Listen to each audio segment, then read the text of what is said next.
It's time for Declare Your Independence with Ernest Hancock. It ain't so groovy when you're screaming in the night. Let me out of this cheap movie.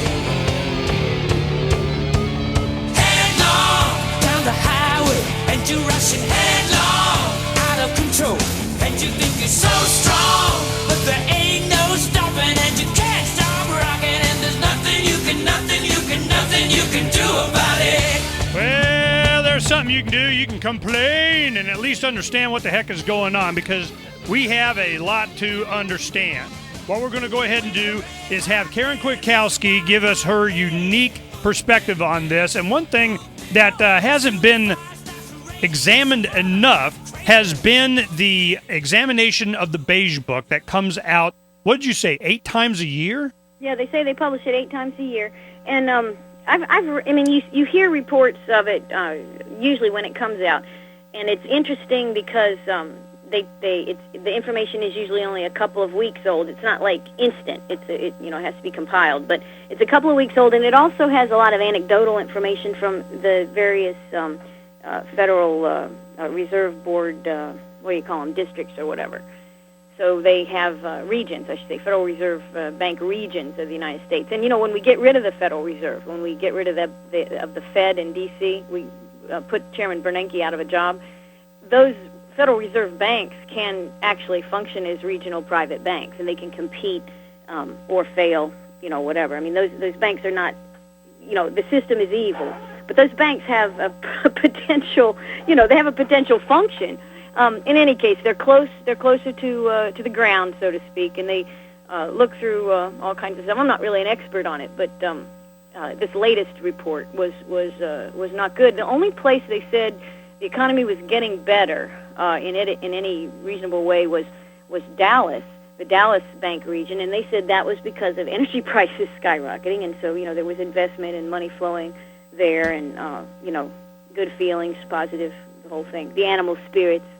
So, that was one thing that was really interesting when the second round Keynes versus Hayek rap that they did, and is the animal spirit. They kept focusing on that, this bull and bear thing, and it just reminded me of a graphic I saw in Wall Street where they had the bull out front was dead laying on its side, and I'm wondering, when does that become obvious? And I think it is obvious. It's just, how can they grasp onto some little bit of positive news and beat the crap out of it? That drum it's a psyop. And for what purpose? And the only thing I can see, and your article really married the two well, to where you have the Pentagon and the Federal Reserve really are just the same thing, funneling as much money as possible in the end game of this to the boys. And and we're talking hundreds of billions, if not trillions of dollars. So it's obvious that they're just milking the American cow as much as they can. I'm just wondering, in your estimation, what the end game is. Is it, a national currency? Is it the elimination of the dollar? Is it some other thing that they got invested they're not telling us about? Is it this Bilderberger deal? They got a little secret handshake meeting on whatever. There's something else at play here that we aren't privy to. What do you think it might be? I'm a kind of a simpleton on some of these things, and I think that they're just trying to take what they can get while getting's good.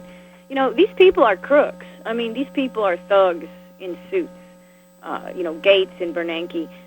They're well groomed, okay, and they have nice clothes and uniforms, but and they're articulate, okay, but they're thugs, okay. It's just like if you had if there was a mafia, not necessarily the Italian mafia, the Irish mafia, or any of those, but just if you could imagine a group of people closely connected working together to further their criminal aims.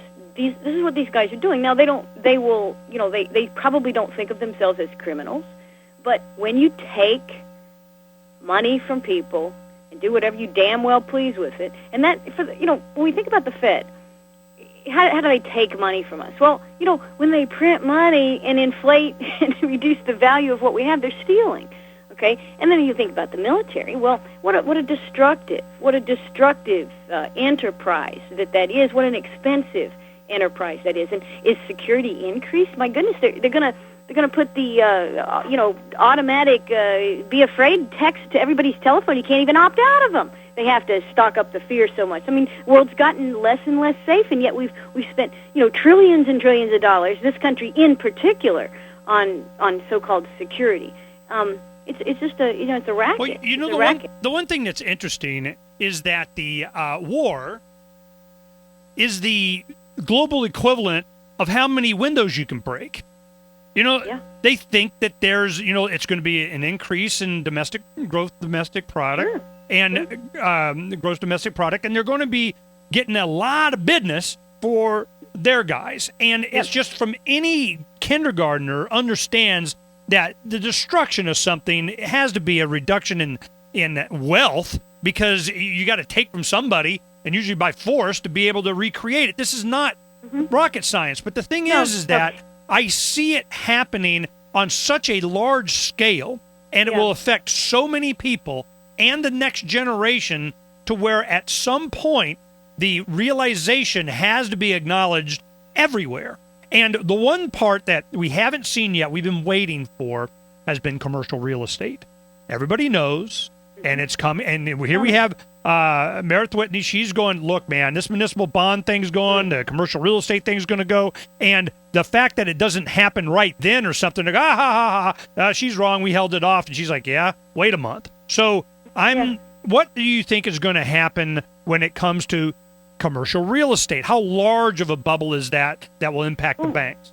I'm not, I don't have numbers in front of me to get to that, but it's published, obviously. People are looking at what this is. The problem with it is, since we're not getting a recovery of any sort, we're actually, I guess, and they keep talking about double-dip recession. What do you mean? Why not go triple, quadruple?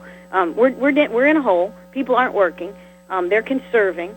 They're not consuming like they would, and this has been this way for some time. What this does is puts people that lease or own commercial real estate, which is in the hey, I need you to buy something business, and nobody's buying. It puts pressure on them, and leads to their bankruptcy. And again, this you mentioned municipal stuff. Well, this is goes hand in hand with making the municipal debt problem worse, because not only do they not have incomes to tax, and property values are sinking because of already burst housing bubble, then you can have commercial real estate not only having no sales to tax, but actually, the value of their property collapsing. So, all these things are kind of touching, and I mentioned it in the article. I mean, these collapses feed on each other. The two we didn't talk about here, well, there's several, but education, the prison system, healthcare. This. Think of that as kind of not commercial real estate, but think of it as big buildings. Lots of big buildings, lots of prisons, lots of malls that are empty, prisons that are empty, and hospitals and hospital facilities and structures that people can't afford to participate in. So, they all touch each other, and they're all connected. These are coming collapses in value that have been talked about, and this is what I thought was pretty interesting to me as I put this together. I didn't even realize how extensive it was. It's plain awful. When we come back, we're going to talk with Karen a little bit about what is going to be discussed tonight during the GOP debates. And they said, we're not going to have that Gary Johnson guy out there to kind of give weight to what Congressman Ron Paul has to say, but Congressman Paul will be there. He can carry his own. We'll talk about it.